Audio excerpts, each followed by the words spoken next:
that you do see in our nation's capital. And no, it's just wrong how we're doing it. Chairman, I think it's insane that the gentlelady doesn't have an argument, but she's going to refer to me and some of my colleagues. Mr. Donalds, we were from the Third Reich. This is insane. You're going to look at 14, 15-year-olds as a bunch of criminals? It's insane. Oh, do I look like a member of the Third Reich to you, Ms. Tlaib? Is that what I look like to you? You're the one taking your voting card. Is that what you think? Is that what you think?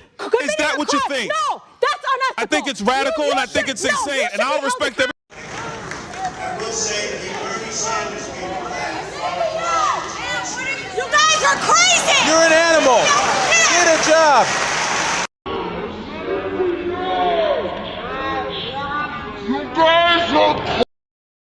Rashida Tlaib just had a total meltdown on the House floor, yelling, interrupting, and refusing to yield, until Byron Donalds stepped in and absolutely dismantled her.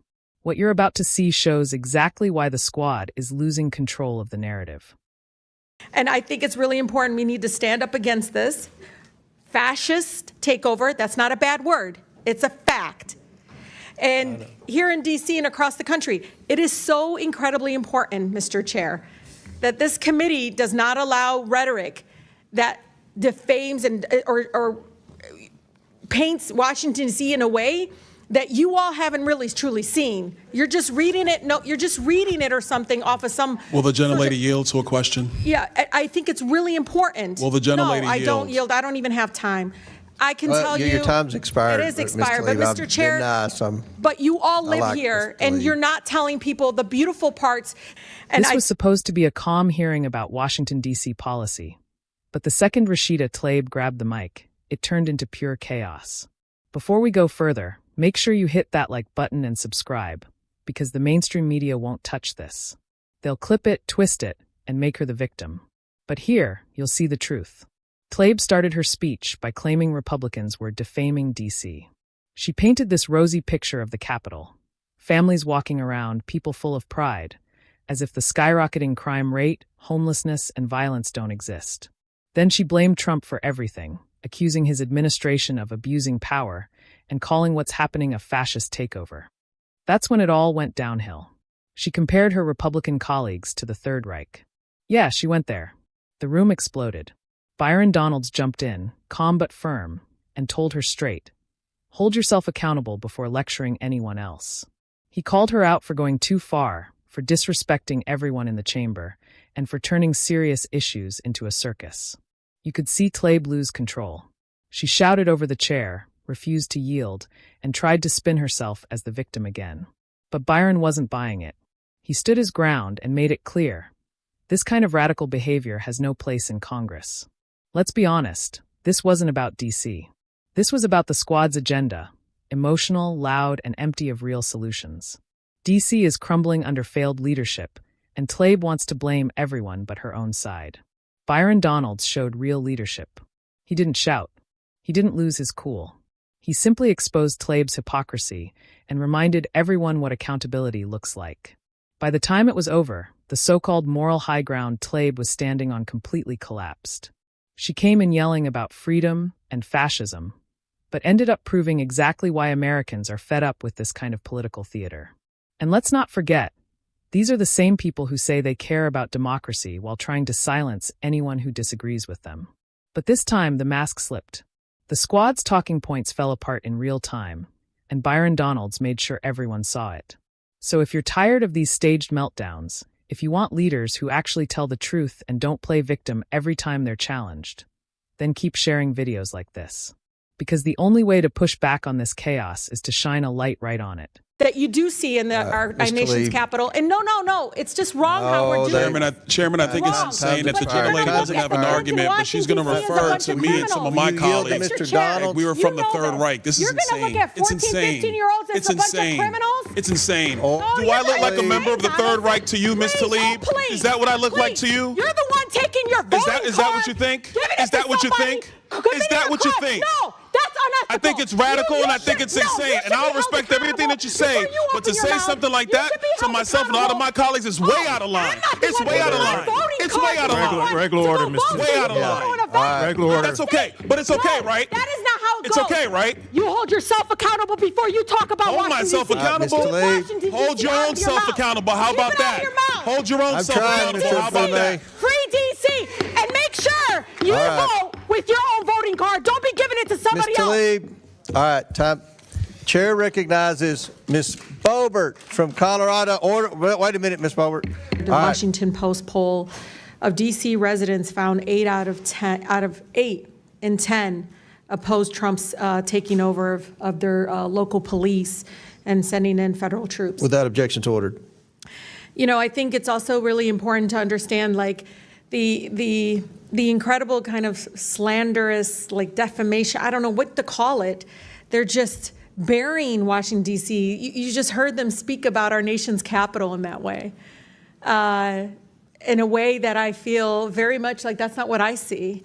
I see people walking around with their families, people enjoying time to see these beautiful, incredible, beautiful monuments and everything. And there's a pride here too. And so I just want to bring the DC residents into this committee because I feel like they are being made invisible.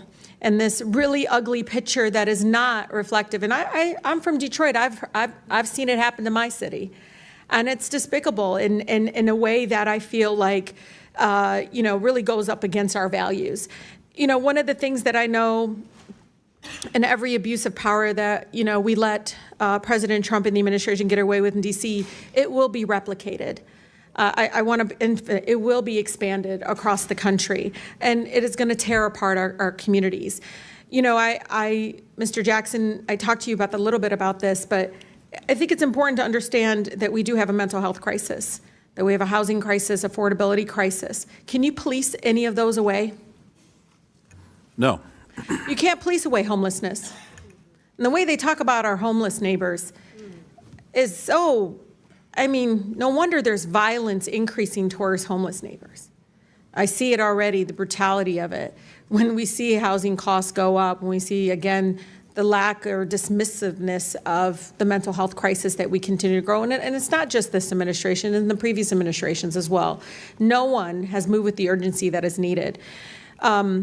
Just last week, the committee approved over a dozen bills regarding Washington, D.C. And, I'm just curious. Criminalize children. My colleague from Boston talked about this. It basically interfered with legislation already passed by the local government. Was anyone on this panel consulted? Any of you? Raise your hand if you were consulted on any of these bills. Yeah. We were not. One of the things that, AG, I've been listening to you. One of the bills actually eliminates your position completely. What effect would that have? Completely eliminating your position in regards to be able to do the job that you do to protecting all the families in Washington, D.C. We'll start with the fact that more than 70% of the residents of the District of Columbia overwhelmingly voted for having an independent elected attorney general. That's right. And that's a recognition of the fact that when an attorney general is directly accountable to the people, directly responsive to the people, we are much better at doing our job in terms of addressing housing affordability and conditions in slumlords, seniors and consumers who are being scammed, addressing the issues that are most important to D.C. residents because I am accountable to them. I read wage theft is an issue, workplace discrimination. There's a number of issues that need to be addressed, and they're not going to address that. They want to paint you all as this ugly, dark, all just out in the street. The way it's just unbelievable because they all live here. I don't see it. I don't see what they see. I don't understand why we're allowing that to happen because I actually think it's going to hurt our communities. People are going to look at Washington, D.C. folks in a way that I think is going to be very painful, but also, I don't know, Mr. Jackson, I heard the stories. People didn't leave their homes. They weren't leaving their homes. Businesses didn't see people coming into, that's what we want in our nation's capital.